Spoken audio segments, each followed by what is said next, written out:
Hello and welcome back to my channel. This is Supercoach Challenges and my name is Jacob. So today we are picking the midfielders for the mid-price team. And as we said in the other videos, we've changed the rules from the ruck video. So we've done the defender and forward video where we applied the new rules. I guess nothing's really changed, but we just changed them up so that the team could be more competitive because no one wants to watch this team get belted every week. And I think that with these new rules, we do have some opportunity here because the new rules are that now with the team, we have to start with 400k players or below. But instead of the original at round 10 being able to start to trade premiums in, we've changed it to where the first price change happens, which is at the end of round 3. The other rule is that we can only trade in one at a time. So one per week. So that means that we will slowly be building up, but not necessarily being able to just go 2, 2, 2, 2, 2. There's still going to be some kind of challenge and strategy to it. And I mean, it's pretty much all come out of the fact, I've been watching a lot of videos on Supercoach trying to create a team, and a lot of people were saying how a lot of the teams are all looking the same. And I thought, well, this would be something different, something a little bit more interesting, hopefully. And we'll see how it goes. Like, I'm not expecting to win the comp, but if we can get top 20, top 15,000, that'd be good. Top 10,000. I don't think we'll get there because we're going to lose some points to captains early, but you never know. Like, some of these boys could turn out to be keepers, and that could mean that we can use less trades, but also could mean that, we're getting premiums that no one else had in their teams. Because, looking at this team already, there are a few players that would be selected in teams, such as like Nat 5's probably a pretty popular pick, Jimby, guys like that. But then there's a few more that are kind of out of the ordinary, like Darcy Fogarty, Pickett. So say Pickett, for example, who did get more CBAs. Maybe he gets in more CBAs in the practice match. Maybe now that follows through to the season because they're trying to get more young boys through there, and he starts to score at a higher rate and somehow gets to an 100 average. Well, that's something that no one else will have. And if they have to jump on, they best to trade. Now, I'm not saying I think that will happen. I honestly don't think that will happen, but I think there's potential for some of these guys to at least get there, like Nat 5, Draper could, Tanner Bruin possibly if he gets the role, Jack Bowes, Hunter Clark, guys like that, they could be there. And I think that the benefit of this team is going to be that when we get to that round 3, we're going to be able to have the choice to go, all right, trade to this guy. Oh, this guy's injured. Okay, we don't get him. Like, say Dunkley gets injured first round, 80% of teams have him. Or not 80%, 60, something. It should be 80, it should be 90, it should be 100 really. But a lot of teams are going to have him, and this team is going to have that issue. And then even if I don't, I can get him round 3 or along with other midfielders, premiums, because a lot of us are just trying to guess based on premiums now. And there's guys like Laird and Oliver who are going to be good. I don't doubt that. But whether they're going to be able to stick to 700k is another question. So now that we've had my ramble over, because that was a 4-minute ramble, we're going to get into picking the mids. And I think this has probably been the easiest part of picking this team because in our actual teams, we've had a lot of issues trying to pick which mid prices we want. And a lot of them are under 400k. So that's something that's nice. So the first of these is the guy that's in every other team, and that's Jacob Hopper, 48% owned.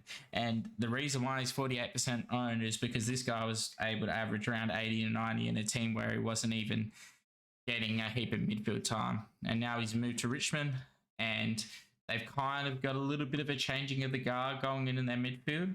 And I think that Hopper's going to be able to put up some massive scores. And he's going to be AM1 for this team. He already showed last week that he could get an 80 to 90 in a practice match without getting a heap of the ball. And hopefully he can continue that trend and go even better, because if Hopper can go score 120, 130, then there's our VC captain. We're not going to lose that much points. Like, people forget that you only have to pick one captain or VC. And if we can get that right with a guy like Hopper every week, or among others that are possible, maybe Zeeble, because he's going to get a lot of kickouts, and he's going to get a lot of the ball back there, then maybe the VC captain issue won't be as big a problem. All right, so next is one that has jumped onto a lot of people's radar recently. It's Will Setterfield. So Setterfield has previously shown that he can score well in a midfield role. He's never really been given that opportunity at GWS, I believe he was at, and then Carlton.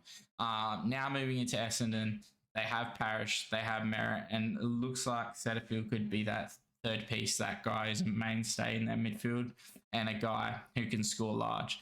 And as I said, we're happy with 90 to 100s because that's going to be higher than most of the lower guys, the lower rookies, and it's going to capture up those points for losing to the premiums, hopefully. All right. Now, next is a guy who, let's be honest, he hasn't been in many of our teams recently. I'm interested to see who Carlton are playing ahead of Pitnet, but that's another forward outside of the midfield. So if Pitnet doesn't play, that's probably going to become Mason Cox, but we'll talk about that if it happens. But anyway, Ed Kerno. Ed Kerno was a guy who previously could get 110, 120 for fun. Injuries have pushed him back. He's also not the main guy in the Carlton midfield, like back in when he was playing Mark Murphy. This was between probably after the Judd retirement and before they got Walsh and Cripps. Ed Kerno was an absolute fun in that midfield, and I think he can get 80 to 90 pretty easily for us. And if he doesn't, we can always maneuver to maybe a rookie who's going hard. But I think we're going to have all the rookies we need in this team before we even start the season. So anyway, Kerno I think is going to be a good play to have. And I think he's got a nice matchup to start with Richmond. And I'm pretty sure Carlton's start is quite good. And with no Walsh, there'll be CBAs for him. And hopefully he can get those big scores we need. Now, next on the list, so we got Hopper, we got Kerno, we got Setterfield, and next is a guy who everyone thought was going to be that next, probably Sam Mitchell at the time, is James Worpel. Worpel's probably been a bit of a disappointment for Hawthorn fans. He had, I think, his second year, I think it was his second year, he averaged, I think, 95 in Supercoach, and he won their medal for the next rising young player for Hawthorn. Or was it Best and Fairest? I'm not sure. But he was incredible that year. Since then, hasn't been able to recapture the form. I think it didn't help that Tom Mitchell and Jago Mira, among others, came to the team. I think even Wingard probably pushed him around a little bit. But with them now moving to the younger side, I think this is going to be the year where if he doesn't, he's playing for his life. Like if he doesn't perform this year, I think his career at Hawthorn at least could nearly be over. But his practice game was encouraging, and I think from here he can only get better. And I think he can get that 80 to 90 we need as well. Maybe 100 plus. I think he'll go 90 to 95 for the year, but we'll see what happens. 90 to 95 is good enough for this team, and you know what? If he can do better, that's a bonus. So next is a guy whose position has been made a lot better in the team by a new coach, being Wanganeen-Milera. He's taking a lot of the kickouts that Sinclair had, and we already saw on the weekend that this meant that he got quite a good scoring output in a game where a lot was made of the weather and the wind infecting accuracy. So Wanganeen-Milera is in this team. And with kickouts at least, he should be able to get 70 to 80 and keep enough score. Like, we only need these prices to go up 100k. Like, most teams aren't looking at trading every player out, whereas this team potentially could. But, you know, we're going to have the money building up by buying those lowest guys who can hopefully get those higher price rises compared to the, you know, you start at lead, he's probably not going to go up 100k. Whereas a lot of these guys have the opportunity to do so. And I think that Wanganeen-Milera being I think, is it second year? This could be a big year for him. Now, Mason Wood is also someone to look at. He had a huge score in the first practice match, but at 393, can he get to 100, which is probably when he needs to make 150k? I'm not so sure. So I'm going to leave him and go for the cheaper Wanganeen-Milera in this pick. Next, we'll go with Lockie Ash. So Lockie Ash looks to have so he's used to be used as a tagger, and a lot of teams do use younger players as these taggers in order to teach them mid-craft. So Matty Rao is one that comes to mind of players that get put to tag in their first couple years so that they can learn from the really good midfielders in the comp. And then after that, they're allowed to go and explode and play their natural game. And Lockie Ash seems to be getting given that this year. His first practice match, he got a 120.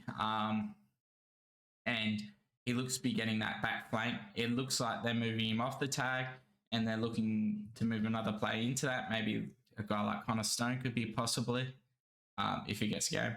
I think that was who they were talking about, but there's a couple others at GWS. I know that they're looking to tag the first week, but I don't know that Ash is going to be the guy that's going to be doing that. I think that he's going to be a guy who's delivering off the back flank, especially now that they've lost Taranto and Hopper. So with those two out, there's more midfield time, and I think that Ash could be one of the beneficiaries of this, and I think it could have pushed GWS to rethink who they're going to be pushing in that midfield. They also lost Bruin, so that's, I mean, he didn't get a huge amount of midfield time, but he did have a forward flank position locked down, which now they're going to have to try and fill as well. And I think that's going to mean that, like, Cogs, among others, will have to go into those positions a little bit more. Although Cogs did play a lot up forward last year, and he's going to get a huge midfield amount, but I think that guys like Ash are also going to get a lot more time in there as well. The next is a bit of a left field one, but I think that where is he? Lockie Hunter. So Lockie Hunter has shown that even with a big midfield such as the Dogs, he can average 90. And I think for the purpose of this team and just to keep scoring where we need it to be, Lockie Hunter's going to be an important part. He already showed he can score a 90 even with Oliver and Petrarca and all the boys running through there. And I think that he can still do that going forward. And I think he'll be able to score good enough that he's up there with the other midfielders that are in this midfield. He's obviously the highest price, which is a bit of a negative, but if we can get 50 to 100k out of him, that's all we need. And it's a lot more than maybe some of the other players are gonna make. So he's hoping Hunter goes for a big year, and, you know, if Viney's out, Salem's out. I know Salem plays off the back flank, but there's someone who does deliver the ball for them. And I think that Hunter's going to take this role a little bit. He's going to be that link-up player on the wing probably because, they've lost Jane Hunt as well. So they're going to be looking for someone to link it up, and I think Hunter's going to be a bit of a beneficiary of this, as well as getting more CBAs, because I think he will than he did at the Dogs. So that's why we're picking him. The next one should come as no surprise. It's actually a bit of a more of a cover than anything. Is Will Ashcroft. So Will Ashcroft is in 78% of teams, as he should be, and he will be on the team, on the field for most teams. And we're just going to cover that score with him on the field. Like, I think that Ashcroft has the potential to go 80 to 100 if he wants, and I think that having Ashcroft in the field on the team out of all of the other midfielders, he's probably the one that's most likely to score high out of those rookies, and having on the field is going to cover pretty much 4 and 5 coaches. So we might as well play him, get the money, and upgrade him later on in the season. To the bench roles, so we're going to go with the guys who look like scoring the most. So we're actually going to have a little bit less money than when I first made this team, but I think it's going to be all right. So we're going with Mackenzie, Phillips, Baker. So Mackenzie, I think he's going to be running through the mid quite a bit, and I think he's got quite good job security. He scored an 80 on the weekend, and he looks smooth, and I think Hawthorn are building that midfield, and I don't see them sitting a guy like Mackenzie. I feel like they're going to get as much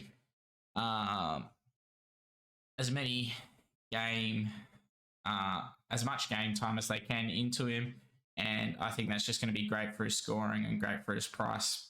And I think he's just going to do what we need on the bench, make us money, so we can upgrade these other players. All right. The next is Phillips. He had a lot of CBAs for North, kind of the same as Mackenzie. North are rebuilding. Phillips is going to be a main part of that. He's done everything right in preseason, and I can't see him not scoring what they need, what we need, and doing what North need to be competitive. Well, North aren't going to be competitive, but he's going to score well and up his price. And the last is Oscar Baker. So Baker, he nearly didn't get a match for the Dogs in that practice match, and God, lucky he did, because it was incredible for his chance of playing. He looked silky smooth on the wing, 123k, so 150k should be pretty easy for him with that wing roll. Should be able to connect, should be able to clean up the points and get that price rise we need. So now that's the team. Now we've got just over $1 million left over, under $1 million. So potentially looking at this team, Wiedering might come out before the first round, and Pitnet might, depending on if he's an emergency. It looks like he's an emergency, which is wild. It means they're going with De Koning. And that means De Koning could be an option. He's never really scored well, but if you drop him Pitnet, I mean, who else are you going to have for taps? So this is what we're going to go with. This is hopefully going to work out for us. We're hopefully going to get enough players in as we need them. And at the end of the day, it's just something different, something a bit interesting. So if you'd like to follow along, give us a subscribe, give us a like on the video, comment down below if you think the midfield should change. I think that's quite solid. Hunter could come out, Kerno could come out. There are some probably lower prices we could go, lower price options, but I feel like they're going to score 90 to 100, even higher than that. And I mean, they're the points we're going to need in this team. So anyway, round 1 starts tomorrow. Richmond v Carlton. It's going to be great to have footy back, and hopefully next week we're going to see a nice and competitive score when we come to do the review. But anyway, like and subscribe. See you next week. Cheers. Bye.